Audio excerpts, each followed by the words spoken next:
Hello, everyone, and welcome. My name is Laurie Rubin, and I am here with the master of infrared photography, Laurie Klein, along with her technical partner, Shelley Vandegrift.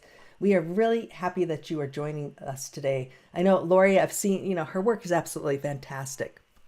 If you go to her website, and we'll show that at the end, her website, where you can actually see her beautiful inspirational images. And she also has some little gifts for you as well. So if you stick with us here, she'll be able to share that with you as well. So I wanted to welcome Laurie, and she's been doing infrared photography for decades, she says. Oh, about 40 About years, 40. So four she, decades. yeah, she's a master. So if you've never shot infrared, this is going to be a real eye opener for you. If you have shot infrared, you're going to learn a lot of new things as well. So Laurie, welcome to this webinar, and we're really looking forward to it. Thank you so much, Lori. And thank you all for coming. And I wish I could say hi. I know when I heard where some of you people are from, I know some of you are my students. So I'm so glad you're here, and it's nice to meet new people. And I really want to share my love for a medium that's been in my life for like Lori said and asked me, 4 decades. So it just keeps getting better. And I also want to really thank Skylum, because what they've done with Luminar and with our presets too has made infrared even more accessible for everyone. So Shelley and I have been working together for a while, and we're really perfecting post-production and making it so much easier for everyone. Many of you know that I teach all over the world infrared, and one of my students took this photograph of me with a 5.9D infrared camera. So we're going to talk about my infrared journey just a little bit so you can see how I got started, and also the different applications for infrared. So I started, I didn't know that you could do infrared as a fine art or anything personal. I only knew it for science. I was a biomedical photographer and had undergraduate school, and we used infrared for diagnostic purposes. So when I found out that you could use it for fine art, I mean, it opened up a whole nother world. And right now we're seeing so much more because of the accessibility of digital, is that infrared is so much easier than it was with film. So I also, just on a personal note, I have two amazing sons, one who is an incredible photographer who has co-authored an infrared book with me, but I supported my family because I was an infrared shooter, and I'll talk a little more about that. And now I'm an educator, and I do love sharing the infrared knowledge that I have. Now, many of you, if you know me, you know that I studied with Ansel Adams, and I love this picture because that's Ansel on the right, and then on the left, it's Imogene Cunningham taking a picture of him. And he's the one that really got me started in the fine art realm of infrared, because I saw his landscape photography. And that's when I totally fell in love with infrared. Um, and he did 4x5 infrared. So you can just imagine, I mean, especially if any of you have ever photographed film, which I really would love to know how many of you started that way. But it was really difficult. It was a really complicated process. But what we do now with the fine art is that we try to assimilate film. We try to get a look of like what I'm having in this photograph, that glow, that wispiness, a lot of contrast, there's grain. So it has a very, very different look than black and white has. So it has that timeless look, which I really love. Now, how I supported my family for 25 years, I was the sole breadwinner as a single mom, and it was, it was tough. But I've got, these kids are so amazing, so they're my gift. And the weddings, I was known as the infrared photographer for weddings. And this is film, but it looks timeless. I mean, this photograph was done probably 30 years ago, but you don't have that sense of it's outdated, which lots of time, especially like with wedding photography, you color images, they look dated. I see pictures from the 80s. They look like they were done in the 80s. These are contemporary. This is of my other son and his wife, and it's infrared digital. And I was allowed to photograph their wedding for 45 minutes, and then I had to become mother of the bride, of the groom. Wow. Hope she didn't hear that. So anyway, with this picture and with all infrared, we're going to talk about separation. So we're going to talk a lot about capture. So it was really important. It was a very cloudy, kind of rainy day in the morning, and I just waited for the clouds to break a little bit. I needed some differentiation between his head and the background. So I got down low so that I could get him with the dark sky, the blue of the sky. So there was separation. His suit is brown and her dress is champagne. So we also have to understand how to pre-visualize in infrared. So I'm going to go through this fairly quickly. You can always reach out to me or Shelly if you have questions.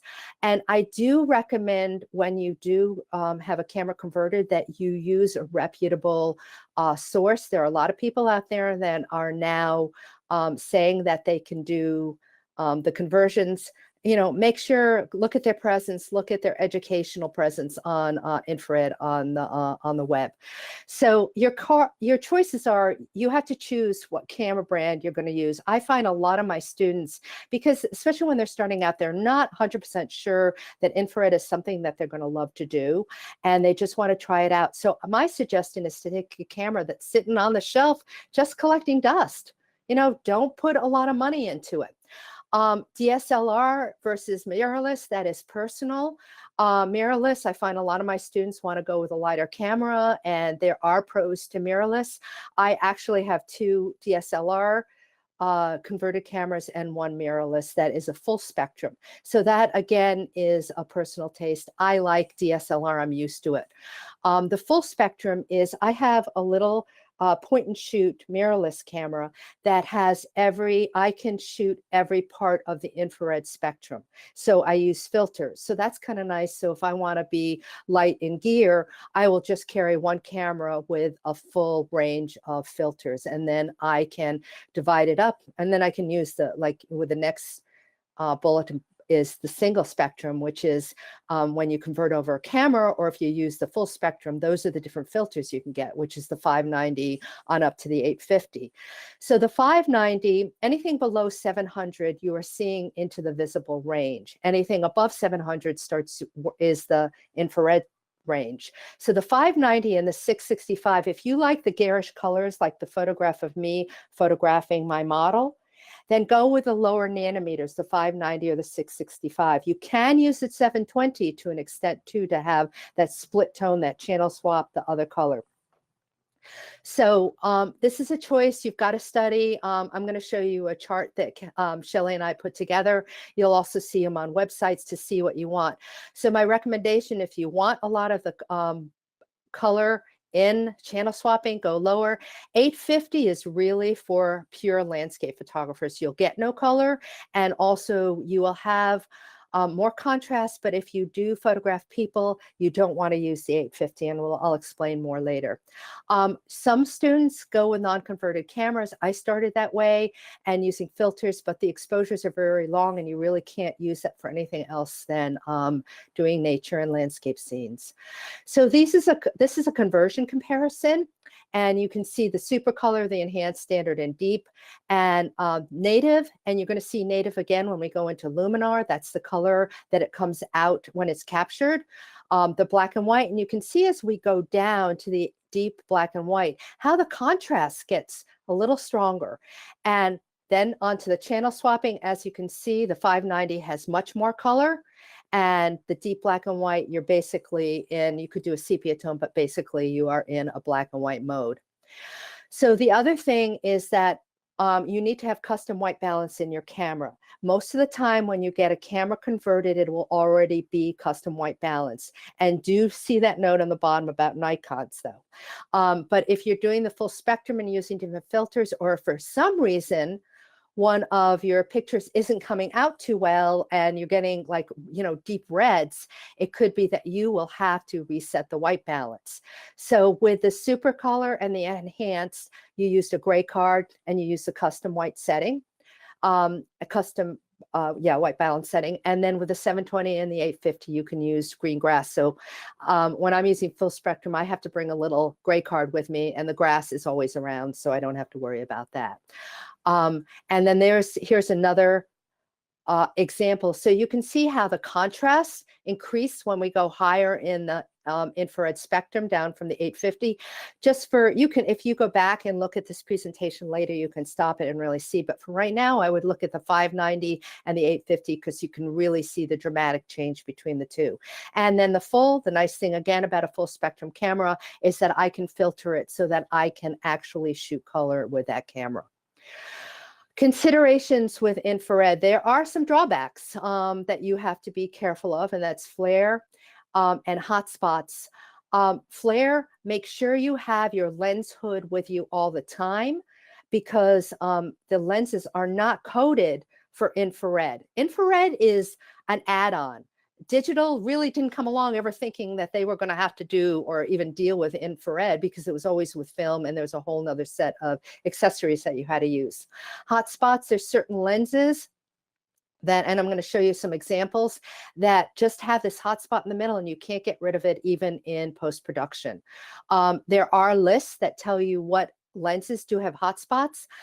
I'm worried about that a little bit because I have students that come in and say, oh, my lens was not on the list, but I have a hotspot, or I have a lens that was on the list, but I have no hotspots. Lens calibration, if you are using a DSLR, you send in your lens with the camera so they can calibrate it for focus. And you really don't want to change lenses with DSLRs, whereas viewfinder, it's a much different thing with a mirrorless. So here's an example. This is a photograph that my son Kyle took. And you can see the flare, the hotspot right in the middle.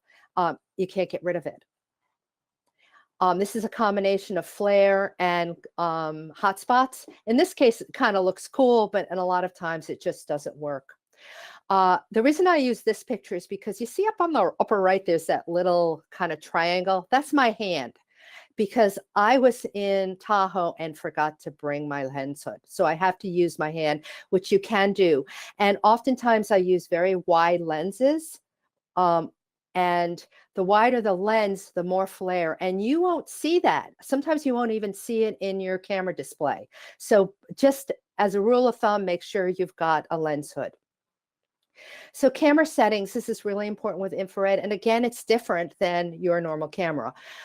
So with the ISO, if you're in a mirrorless or a smaller megapixel, some of the smaller sensors, I would set the ISO around 200 or 250. I have a Canon 7D, which I can get away with 400. If you go too high, you start getting noise and you don't want that because it doesn't look good. Noise is not grain. I have a lot of times that people add noise thinking it looks like grain and it's not a pretty picture. I also have a Canon 6D that is a full frame and I've gone up to 800 and 1600. Not that I recommend it. So my norm for my cameras is ISO 400, my mirrorless is 250. Shoot in RAW if at all possible. I know some of these point and shoot cameras that people convert over, you can't, but you need so much detail. You need as much information because you have to do a lot of post-production. The light meter does not work because obviously you're photographing in a non-visible spectrum. So henceforth, how can your light meter work? So look at your histogram. You want to make sure, we'll show you a histogram later on. You want to make sure that it's not touching on either end. You want to make sure it's just as much in the middle as possible. When it starts going to either end, then you have, you're going to lose detail. I shoot in manual mode. I think that most infrared photographers shoot rather slowly and more deliberately.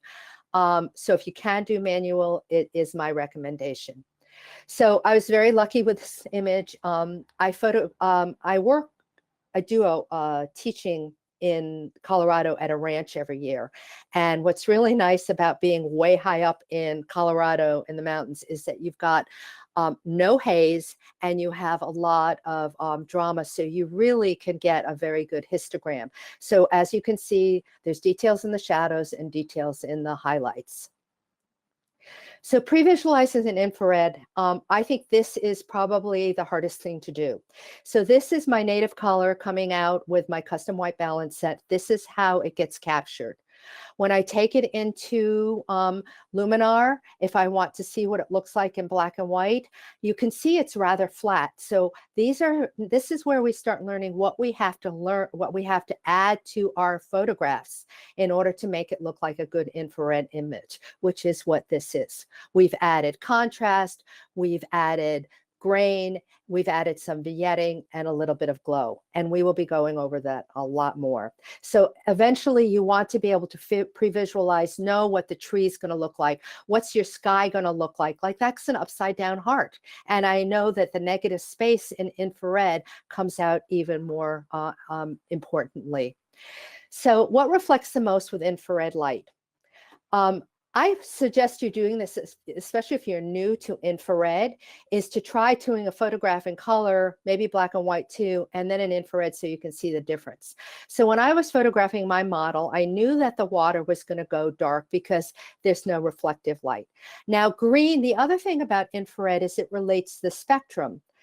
So like the rainbow, so you've got the Roy G. Biv, so the red, orange, and yellow, the warm colors are associated with the infrared. And so those colors often come out more light, whereas your blues and your greens and your purples that are part of the UV spectrum, they come out darker. So I knew the grass would come out white. I wasn't sure about her hair. So watch your separation in her hair, because sometimes if my models have red dye in their hair, it's going to come out lighter. Again, it has that red attribute.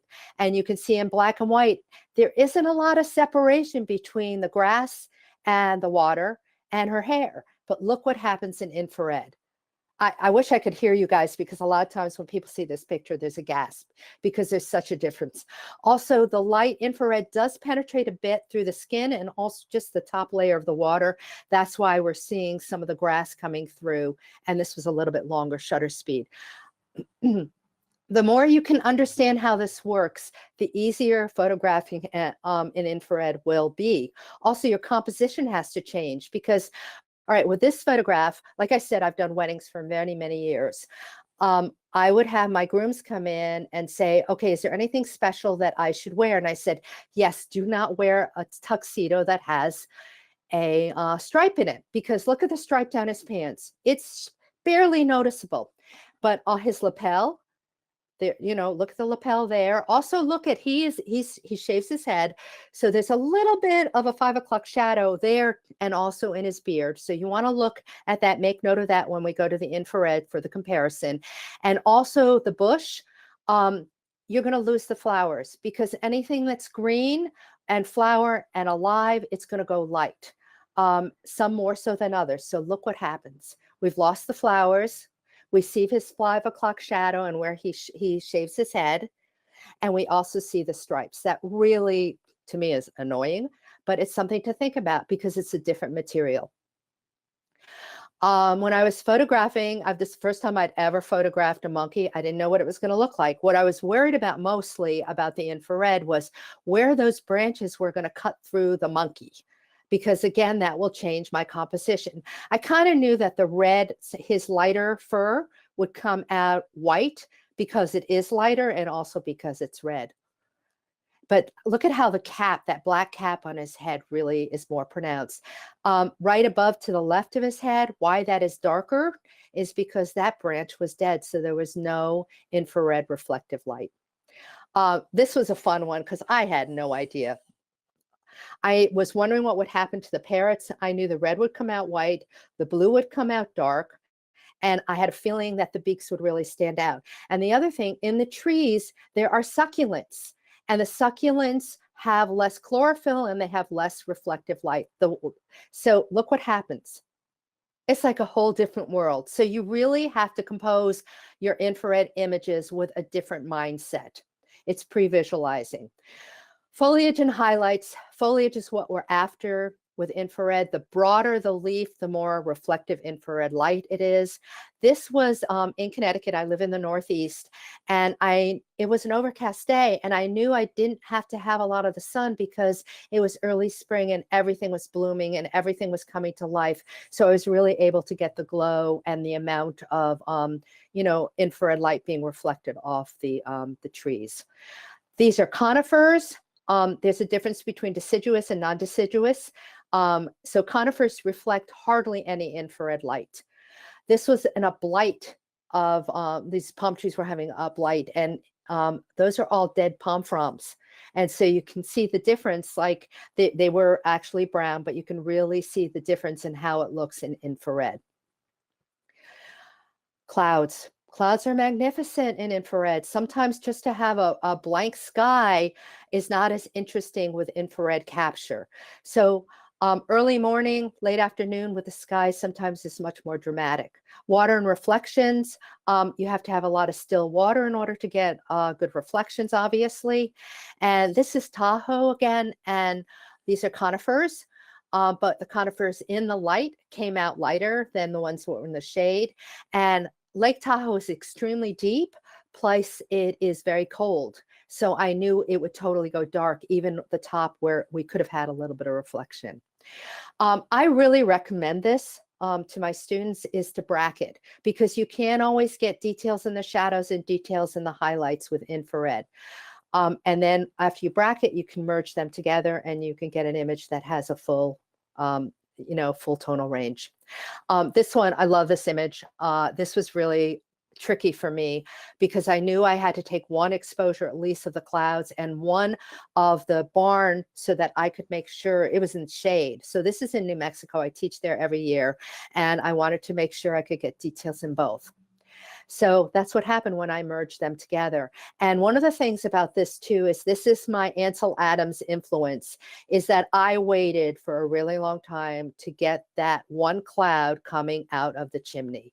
And then what's really cool is that the clouds to the right, they just follow in the same sway as the top of the cabin. So again, waiting a second, getting the right exposure can make or break an image. So I'm really into capture. So infrared, learn the rules so they can break them. Now, back in the days, I hate when people say that, but back in the days when infrared was so tough, people really needed to know the craft. Nowadays, it's really easy. It just costs a couple bucks to get a camera conversion. But what I'm finding is a lot of people are doing infrared images and they're not learning the rules. They're taking these images, adding a lot of color, because we all want to stand out these days because we're seeing millions and zillions of images. So learn the rules so that you can break them. The best time of day is opposite of color, digital. It's when it's bright, when it's sunny. The best time of year is not exactly the winter yet. I did do a series in the winter called Ice Queen, because all we had was snow and ice one winter in Connecticut. So practice. The best light is harsh light. We love, and the early morning and late afternoon light is just brilliant for infrared. Now, the desert Southwest is not the best for infrared because we got a lot of brush and we've got a lot of trees that don't have any infrared reflective light, but we have the most magnificent skies. And I love the lighting on this. Everything about this works for me. And yet I learned the rules so I could break it and I could make this image work. Even this is not your typical infrared. What do we have that's reflective, light? There's nothing blooming, there's no leaves, but you can make it interesting. And that's why you have to understand the color, what happens and how you can visualize in a non-visible spectrum. Now we're going to talk about some of the rules and some of the things that happens. Skin tone, black skin goes lighter. I had a client once come to me and said, I've never seen myself without freckles, because the infrared does penetrate right through the first surface of the skin, so it doesn't see the freckles. The freckles, blemishes go away. I was photographing an infant that had a rash, couldn't even see the rash. Makeup is different. I'm going to show you that in 5 o'clock shadows. So those are all things to work out. Now, this is Nicole. Many of you know who she is. She's been my muse for 10 years, an amazing photographer and model. So she's a makeup artist. So what you see at the end is with makeup with infrared, you want it to be more contoured. It doesn't matter really the color, but the contour is important. So the eye makeup, you'll really see the difference because everything goes flat, but you can see how the cheekbones and the cheek has a little more detail because of the heavy makeup. This is a friend of mine, and she has red hair, and it goes light. And you can see again a little bit of the 12 o'clock shadow in her husband. Um, so we talked about hair color. And again, she has a weave. This is a woman from the Bahamas. Her skin is incredibly black. When I showed her this picture, she didn't recognize herself. A lot of times people, when they see themselves in infrared for the first time, they get a little freaked. So if that happens to you, don't take it personally. And the weave is red and green. And as you can imagine, the green came out dark, because again, remember the color that is attributed to the UV spectrum, and the red came out white. I really recommend you do test shots before you do a shoot, so that you know that what you, the clothing, and also so many people have tattoos. What are they going to look like? So I'll lay out all the clothes that my models have, and I will see what it looks like. Usually red will be white, and you know, check the right, on the right, the one end that has the sequence and the flowers on it, because you'll really be able to see the difference. So I used to know, like black often came out white because it was a synthetic. Red would come out white, white would come out white. I usually, because infrared can be very busy, I usually like very simple, no pattern, and white. But there's so many different countries now that are making clothing and using different dyes that I can't always guess it anymore. Like her bathing suit blue should have come out dark, but in the next slide you'll see. And look what happens with the sunglasses. You can see right through them. So it's tricky, it's fun. Sometimes it's a guessing game for me, but I've been doing it so long that I can pretty much tell. You know, I know that the red of the flowers are going to go lighter, but I know the tattoo, because a lot of tattoos have blue and green ink, and it's going to go darker. And also look what happened to his Converse sneakers. So again, it's learning how to pre-visualize, because it's so different that you have to compose differently. So composition with infrared, negative space, the space in between, diagonal lines, all those things really matter a lot. This photograph would have come out very boring in color, because you'd have a green hedge and you'd have this black wrought iron, and they would have both been dark, so you wouldn't have been able to see the difference. But because structures, they don't have any infrared reflective light, so it's going to go dark. So in this case, it's kind of interesting. Simple, less is more. This is a very simple image, but you know, and you can also tell that how the sky gets darker, and then down on the horizon, because it was an eastern exposure in the morning, so that got a little lighter. So it changes. The emu, I hadn't planned on photographing this emu, so you always got to be ready. I love photographing fruit trees. They are wonderful in infrared. So I was photographing it was an apple orchard, and there was this, I loved how the sky came in dark and just everything about the picture. And I would go ready, get my exposure right, look at my histogram, make sure it looks good. I take a test shot, and then this emu comes out of nowhere and then just stops there, and I swear posed for me. But where I was standing, his head, or her head, was right in where the railing was, and there's a road back there which is dark because there's no reflective light. So I had to get up on my tippy toes so there would be a distinction between where the head lands. So those are things that I think are even more valuable to pay attention to in infrared. Sorry. So this is a slackliner. He's been one of my course coordinators, and this thing is, slacklining is really hard. And I knew this would be very difficult to get this shot. So I took about 50 of this going, and the poor guy had to go back and forth, because I had to make sure where the trees, because again, the limbs, we know that the leaves are going to go white, but the limbs are going to go dark. So I didn't like this one because the hand crossed through and made an X, and it didn't work for me. But I got him to do this where he just barely touched where both ends of that limb is. So pay attention to this. One day I got lost in it was a corn maze, and I was starting to freak out. And I said, well, I guess I'll just take a photograph.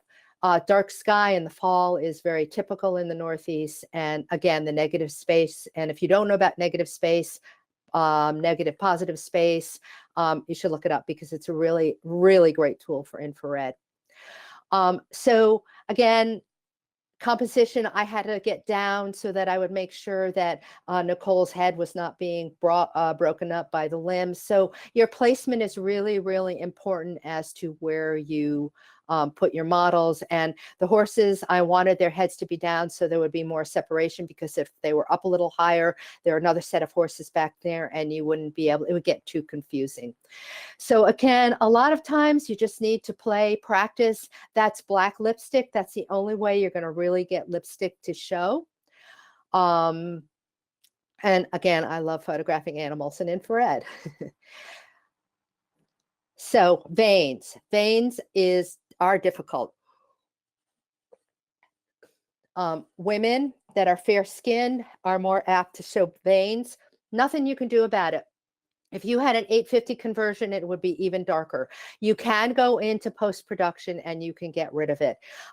Pregnancy, I do a lot of pregnancy shoots and find that women, when their bellies are really, really stretched, the veins are much closer to the surface. Again, infrared sees below the surface. Eyes, they're very haunting. Sometimes people like it. I do, oftentimes not. So you will have to go into Luminar. There's a lot of different ways that you can go in and you can lighten them. So what Shelley and I do a lot of, and this is when we talk and share classes, is that we want to do dramatic storytelling, and it's totally a marriage between capture and post-production. And that's one of the gifts that Luminar has been giving us, is that we can really get into the drama, the dramatic storytelling, and different options in our post-production with our image. So I've been starting to use more color. This is channel swapping, because it adds a whole different feel to the images. Not all images want it and warrant it. Like in this case, I wanted it to be really subtle because I didn't want to take away from the dog and the woman and the grace of her body. We're going to be working on this one at the end when we go into Luminar. This one works because, again, it was dramatic. I wanted her to be, running in a field of clouds as well as a field. So I had to make sure, that's why I like the color in this, and all the applications that I use for this reiterated my feelings.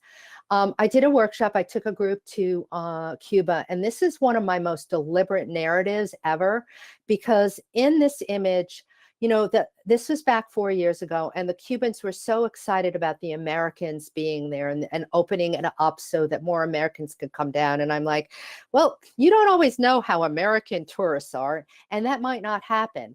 So usually what we do is we have less space behind our subject and more space in the front, but I deliberately kept in a barrier, boundaries, so that we don't know. So it has a lot to say, like maybe there isn't this opening, this future. And also I waited for the clouds and the sky to open up a little more so that it would come straight into his body. So that's one of the things about infrared, is that you have a different set of skills that you need to use for the drama.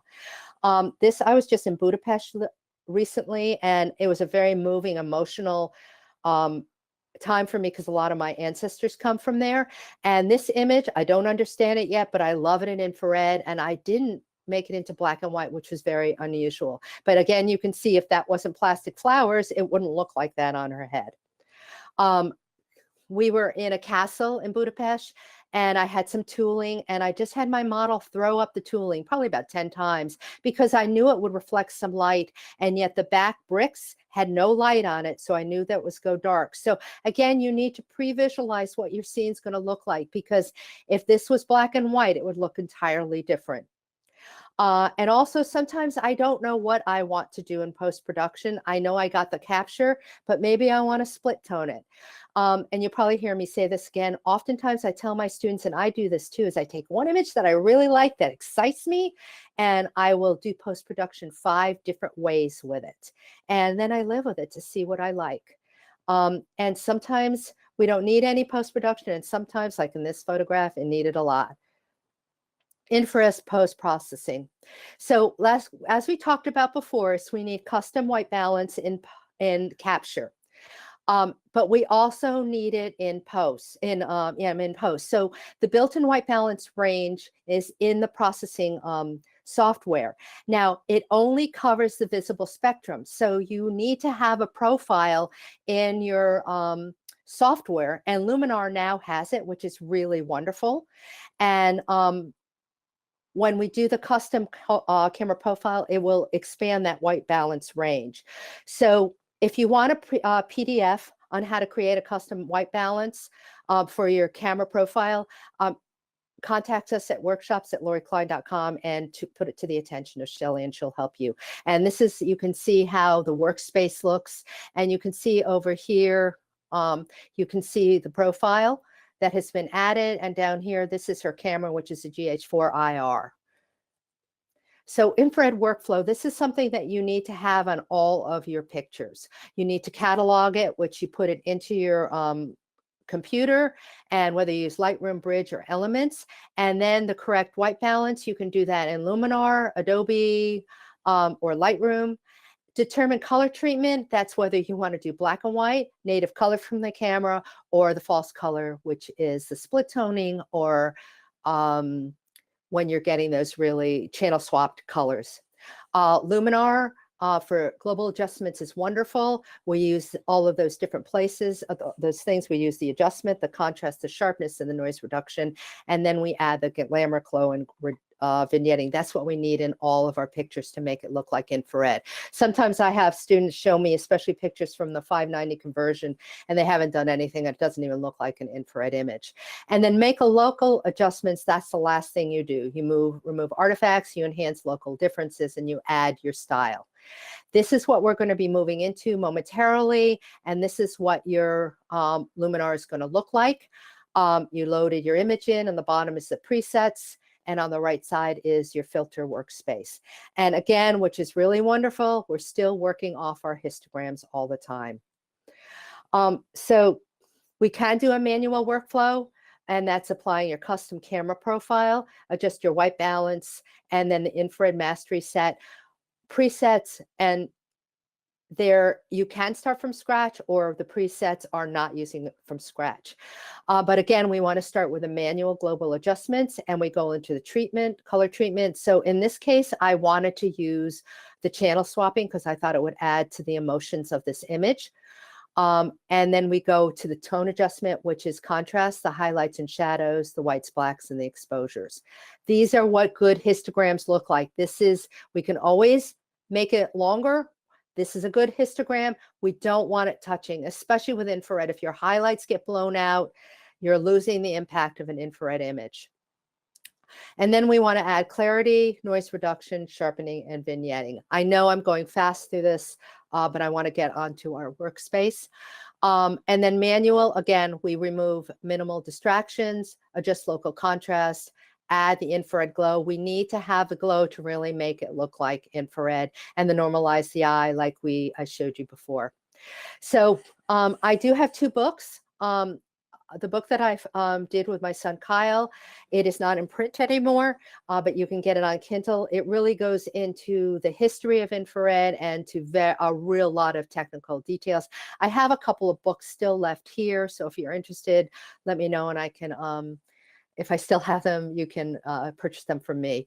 And then this book of photographing the female form, it goes into why I was moved to take these pictures and the story behind them. So after the webinar, we have the giveaways where you can go to my website and you can get the free workspace and the free samples. We also, if you do want to get our 30 presets, there's instructions on how to get that. It also has an ebook.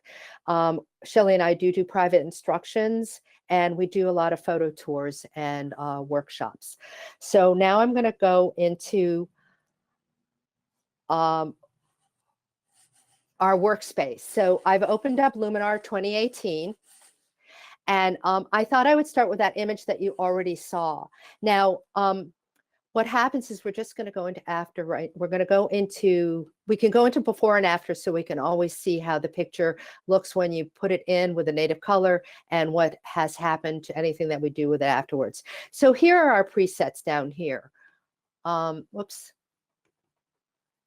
Why am I having trouble? Oops, because I have to click out of that.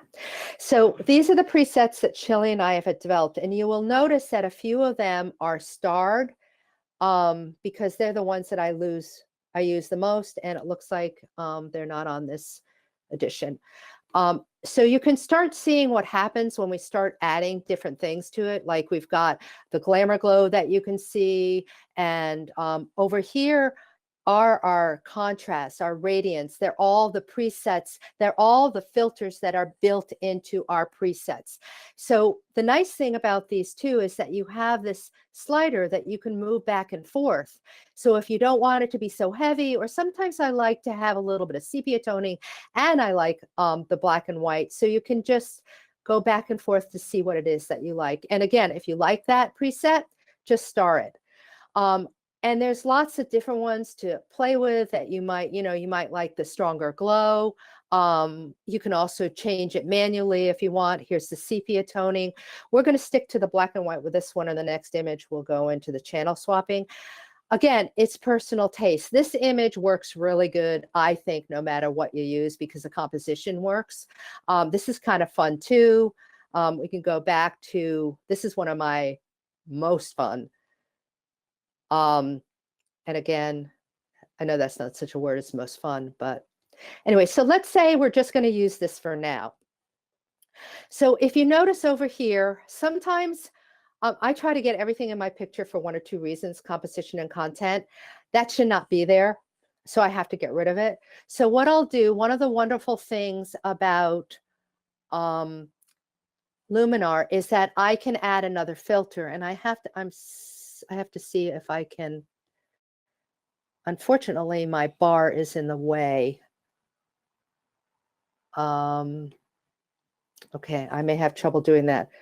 Okay, we just moved it out of the way. I'm sorry, I had my webinar bar there. So I add another filter. So add a new adjustment layer. And I really recommend, if you're going to be doing different things to your image, is to add another layer, because if you don't like it, you have a history up here, so you can change it, or you can undo it if you don't like the one that you had. If you want to skip one, or if you don't like the last layer, instead of starting from scratch. So what I want to do is I want to get rid of this. So I'm going to go up to the tools, and this is one of the things that I use a lot, and we all use for infrared. And we go into the erase, and we're going to erase this here. And patience is not one of my virtues, as many of you know. So I have to wait and take a deep breath. And up here, and it's actually really quick in Luminar. So up here is my size, and I can move the size as big as I want. That's my brush. Or for this, I probably want it around 25, 30, something like that. That'll be fine. So what we're going to do is I click it on, and then I just go right down. Now, I've done this many times, that I just stare at the red waiting for something to happen. Nothing's going to happen until you click the done. And so the image processing down here shows us how long it's going to take for the processing to happen. And now it goes away, and voila, it's done. And that's it. So you have just erased that pole, and it's pretty easy. So I have to wait for it to finish doing its thing. And then what I'm going to do, I'm not going to do anything else to this image. So I go up here to my save, and I go to save as. Okay. Continue. Okay. And then I often write in here what I do. So I could just say in this one, erase, whatever I want to do. And then I'll just save it. So if I want to go back and work on it, I can. And sometimes I don't remember what I did, so it just makes it easier. So now I'm going to go to my next image.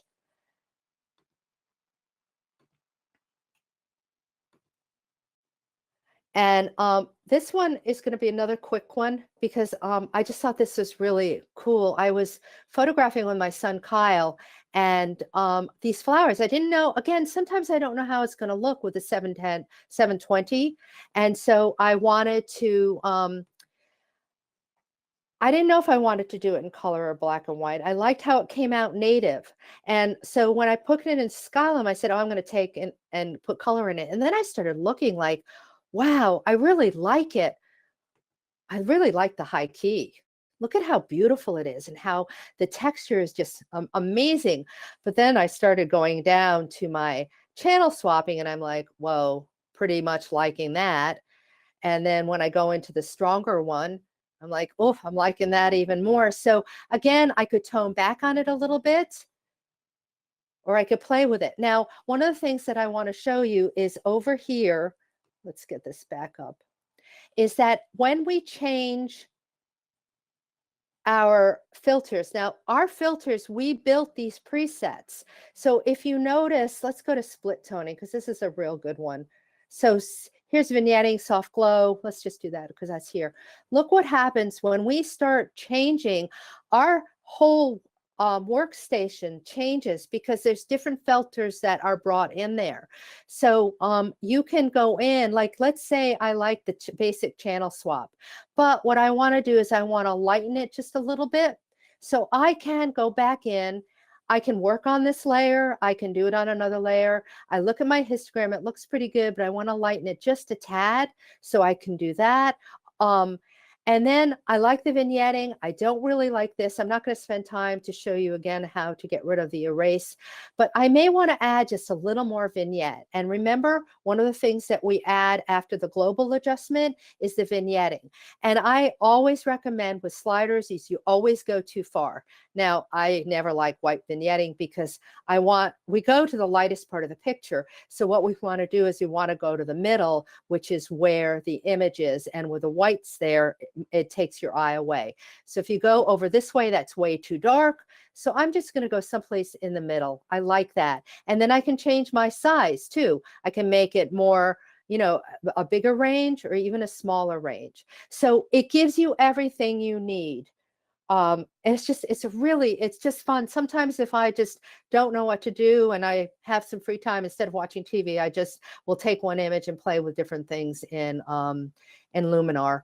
And again, over here, it tells you what your history is, and you can also always undo it if you don't like the last layer you put on. So I'm going to click out of here. And I'm going to go into another one because I want to spend a little more time, and I think I'm running out of time. So this one I showed you before. I'm going to, this one was really hard for me to figure out what I wanted because, again, I knew how I felt when I took the picture. So I was trying to do the same thing in post-production. I was trying to complement it.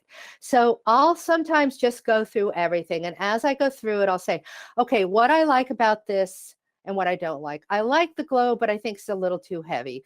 I could bring it down a little bit to add a little, and then it adds a little bit of the native color, or I can keep going. But actually, what I am also seeing is that, whoa, I have a lot of artifacts. And that's because the DSLRs, when you get them converted, they disconnect the cleaning sensor. So I have to get my camera cleaned at least once a year. And I have to say, I don't have to get my mirrorless clean that much because that's not an issue, but I do have a goober on it right now that I can't get rid of.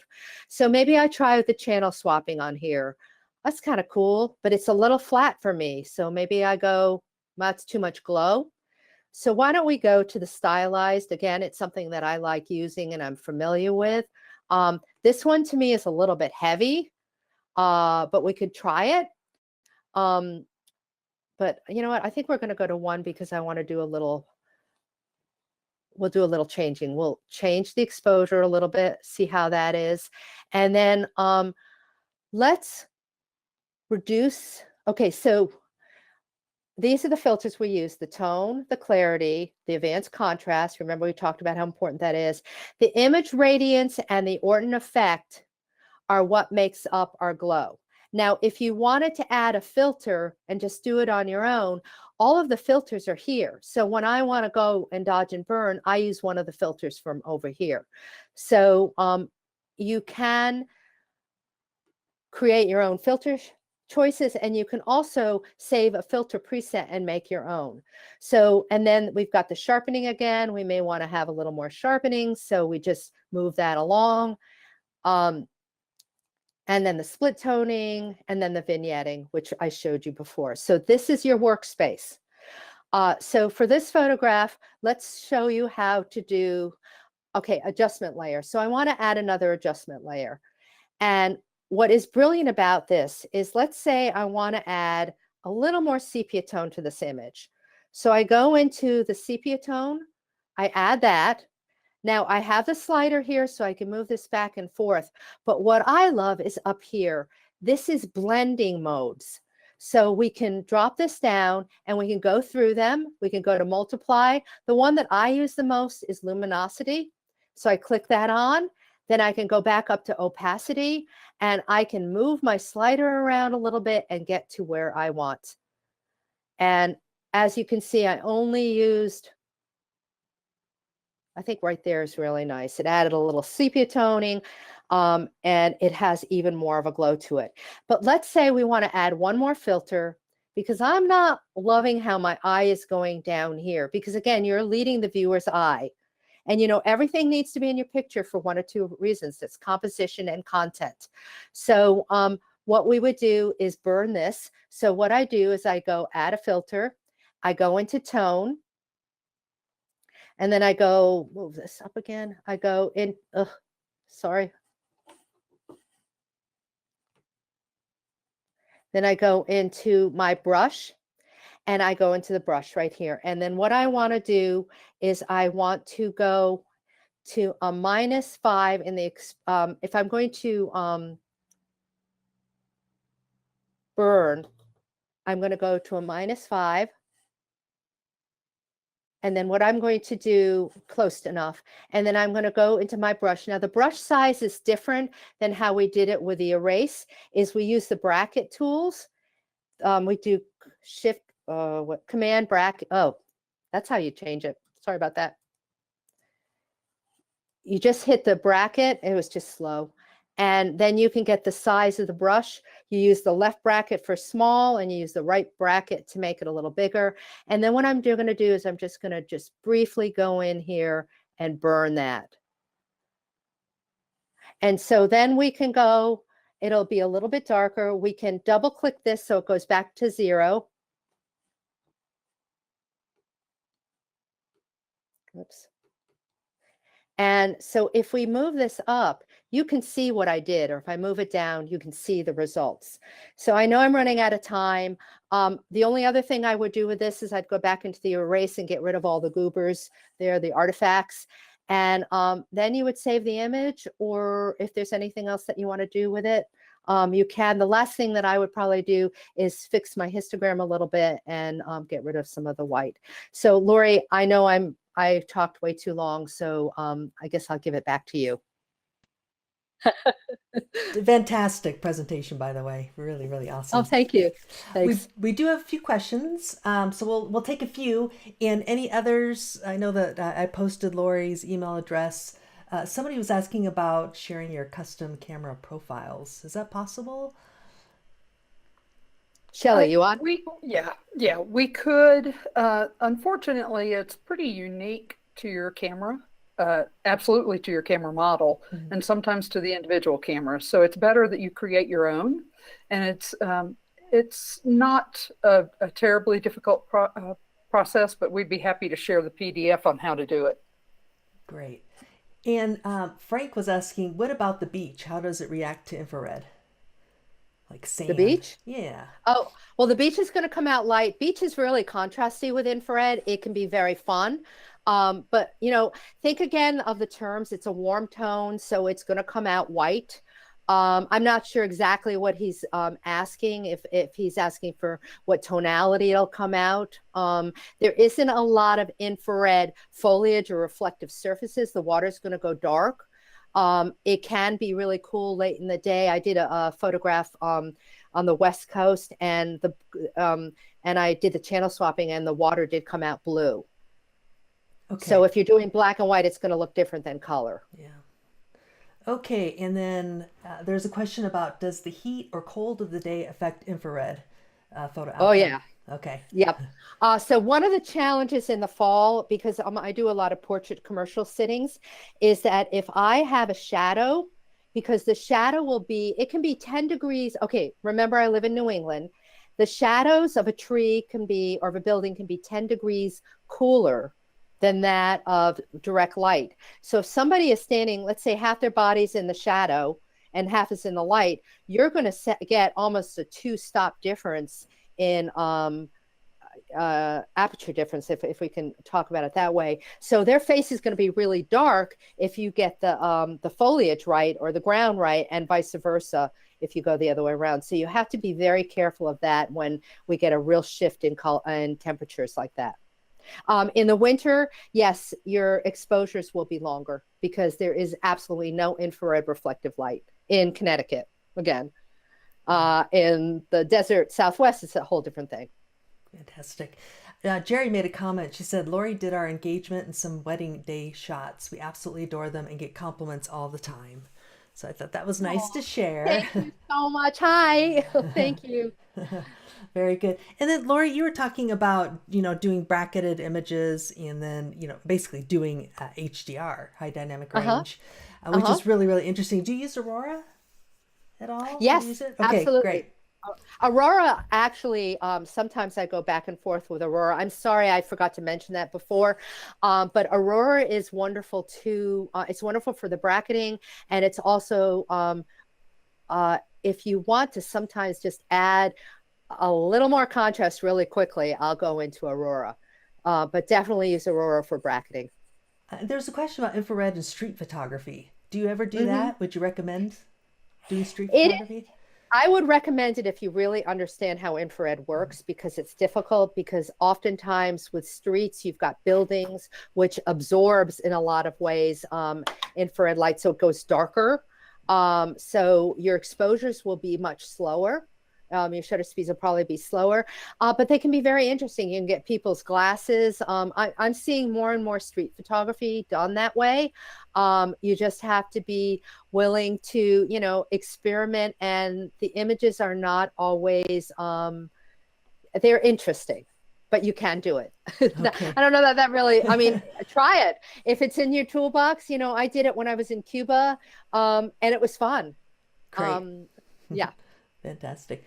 Okay, well, since we're getting to the top of the hour, what I'm going to do is I'm going to take over the screen and I'm going to show everybody where they can find your custom workspaces and free presets that are available, as well as your ebook. So I'm going to go ahead and change it back to me. All right, folks, so you should be able to see Laurie Klein's website. And if you go to www.laurieklein.com, scroll down here to MacFun or Skylum. We changed our name, so that's why she has both of them there. Go to Luminar Workspaces, and this is where you can actually fill out this form to get some free workspaces and also some free presets, etc. So I would definitely check this out. She has a set for sale. This is the infrared mastery presets for Luminar that she was showing you. And Laurie, are your free presets also included in the mastery presets, or is that something different? No, it's separate. It's separate. If you scroll down and scroll up, if you scroll up, you can click on for the IR presets sampler, and that's where you can get them for free. Okay. Right under the email list. Got it. Right down here. Free stuff. Yep. Got it. Right. Perfect. Just click that on. Okay. But she does have an ebook, and there are some people here that were asking, is she going to share her slideshow or maybe step-by-step information? And so I refer them to your ebook, and for $12.95, it's definitely worth it. So totally. Yeah. That's great. Okay, well, this has been just an absolutely marvelous presentation. You got tons of great feedback, and I really appreciate everybody joining us today. So Laurie, thank you so much. Shelley, thank you so much for joining us, and everyone else as well. So I want to wish everyone a great rest of your day.